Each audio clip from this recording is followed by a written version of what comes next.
Are you ready to hustle? I need to hustle. Welcome to The Hustle with Justin Harrison, the ultimate podcast for money motivation and inspiration. In this season of The Hustle, we're focusing in on people's personal finance questions. And today we have Diego all the way from Cape Town, and he has some really good questions lined up. Diego, what's your first question? Well, my first question is, what are the three principles in this day and age that would guide someone to becoming financially free in an economy that's currently failing, a government corrupt, and a society that has lost its way? So it's a great question. And I think, there's a lot of things to unpack there. I think, first of all, to understand that when it comes to financial freedom, the principles have been the same throughout time, irrespective of whether government's good, government's bad, whether an economy's good, economy's bad. It really comes down to, number one, financial control. You have to spend less than you earn. Doesn't matter if the economy is doing well, the economy is doing bad. If you don't spend less than you earn, you're always going to be a slave to the financial system. And the only way to unslave yourself from the financial system is to use earned income to invest so that you eventually put your money to work for you so you don't have to work for money. So the first thing I would say is you've got to spend less than you earn.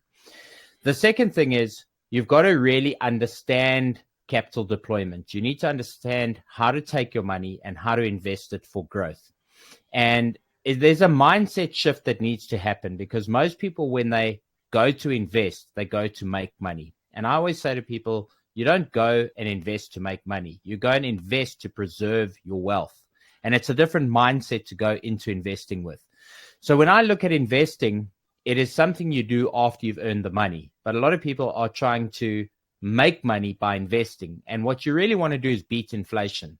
Because here's the thing. If you go and take 100 Rand today and you take 100 Rand a year from now, it's going to be worth infinitely less. It's going to buy you less. So your objective is to make your money grow so that it retains its value. But really the missing link here is you've got to go earn the money first. And there's so many guys coming to the markets trying to get wealthy off the markets. And look, it does happen from time to time.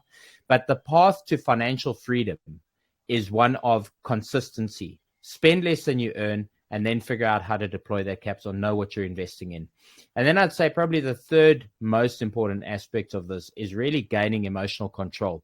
Because when I see the mistakes that people are made with money, it generally is nothing more than an emotional problem. People spend more than they should. People buy things that they don't need to buy. And a lot of it stems from the emotional choices we make. And this is why one of the foundations that I teach around money is really about gaining emotional control. Because once you understand your emotional triggers and why you do certain things around money, it becomes that much easier.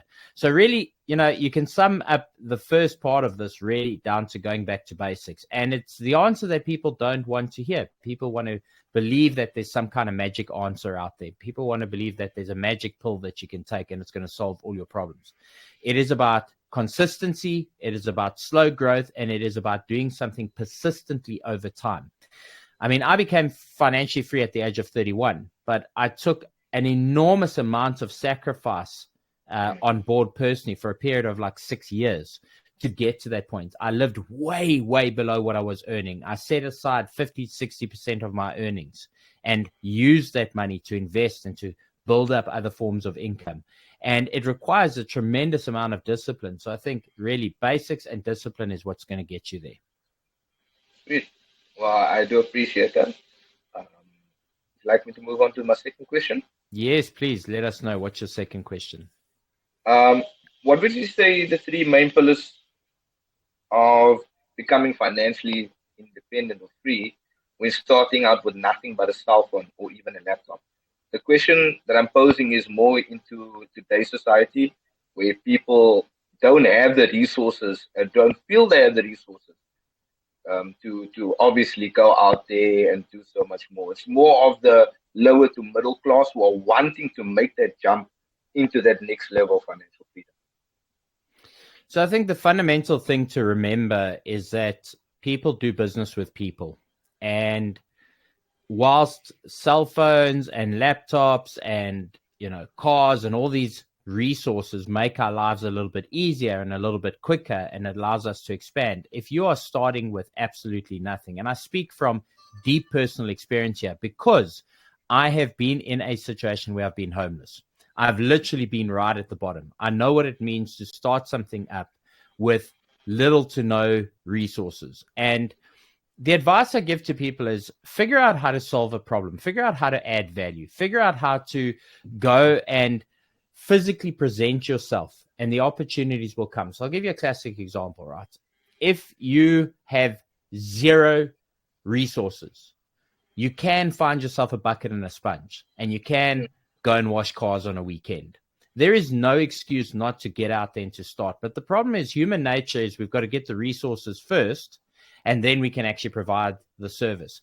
I've got a youngster who we just had on this season of the podcast. He's 15, just gone on 16 years old, and he's got a high-pressure cleaning business, doesn't own any equipment, doesn't have a car. He Ubers everywhere.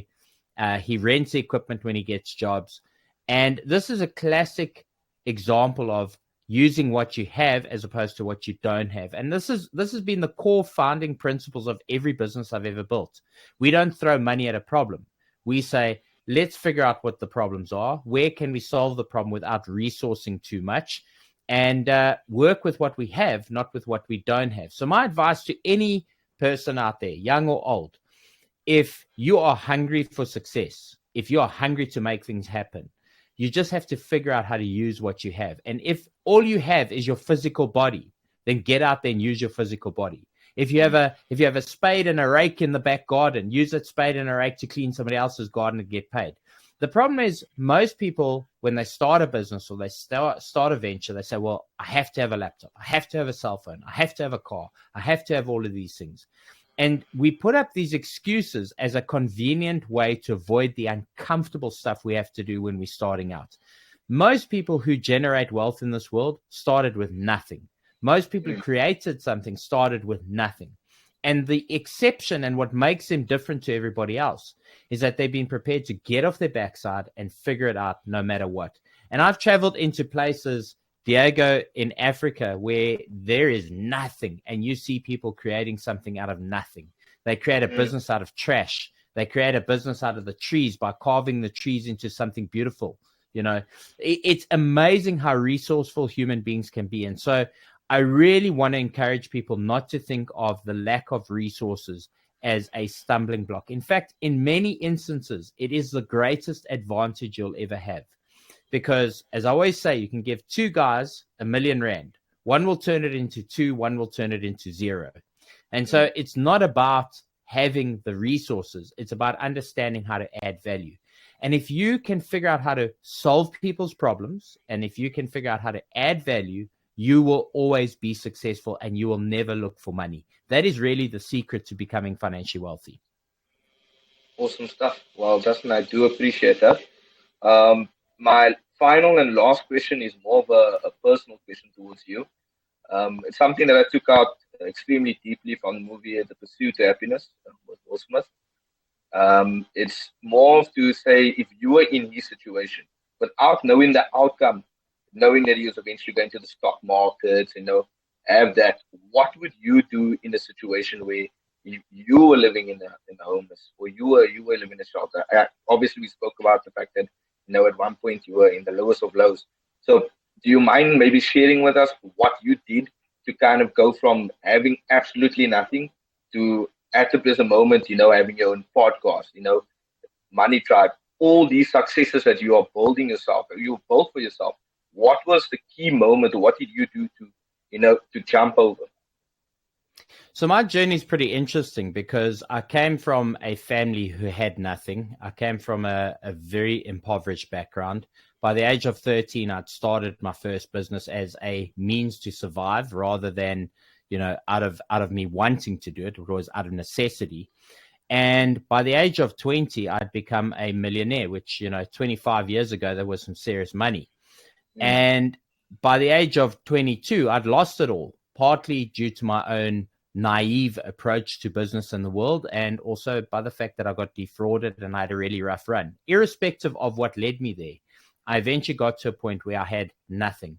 And I literally slept on the streets. I used to bum around from my mates' couches to, get by for the first couple of weeks. But eventually, because I'm a proud person, I went and figured it out on my own. And so I did things that I never thought I would ever see myself doing. Like, for example, eating food out of a dumpster. I never thought that would be something in my reality. And what I realized through the process was that this was my greatest opportunity. And so I avoided things like shelters for a very specific reason, because I didn't want to be around other people who clearly had had a bad run in life, and I didn't want to take on their negative energy. So the first thing I'm going to say is, if you ever find yourself in that situation, steer clear of all the negatives. Stay away from drugs, stay away from alcohol, stay away from smoking, stay away from other negative people, stay out of the shelters, because that place is an environment that just breeds all the wrong stuff. The second thing I realized is that this was an opportunity to start again. If you find yourself in that situation, there is a divine intervention waiting for you, in the sense that I took a blank piece of paper, and on one side, I wrote down everything that I wanted. And on the other side, I wrote down everything that I didn't want from my old life. And there were a lot of very basic things on there. So, for example, one of the things was I never wanted to take a phone call from a customer after 8 o'clock at night, because there were times in my previous business where I was dealing with phone calls at midnight. And so that was something for me. The other thing I wanted to make sure of is that I never worried about money again, and that financial stress would never be my driving decision-making factor, and that I'd make decisions outside of just purely for the sake of financial gain. And so I saw this as an opportunity to rewrite my life, and I did exactly that. So now the real question is, how did I get from there to here? I figured that since I was at my lowest point, I had no other choice but to shoot for the stars, because here's the thing. Being in a middle-class lifestyle often is the biggest entrapment ever, because you've got the house, you've got the car, you've got food on the table, and so you take the road that is very safe. And you will continue to take the road that is very safe with very few risks along the way. I got to a point where I could risk anything, and I had nothing to lose. And so I literally sat in the offices of my ideal client for 6 months. And I would make sure that no matter where I was or how I was, down for that day, I'd made sure that I was clean. I made sure that my clothes were neat. I made sure that nobody knew that I was homeless. And I made sure that I presented myself in the position of where I wanted to be. And I sat in the reception of this potential client for 6 months, and they rejected me every single day, almost to the day, 6 months. One of the secretaries of the vice president of marketing gave me a 5-minute meeting. She literally said, I'm giving you 10 minutes, but you better make this work in 5 minutes, because this is a busy man. It took me 2 minutes. That's all I needed. 2 minutes. I walked out of there with a check that changed my life. I walked out of there with a business opportunity that changed my life. And that was the start of my career.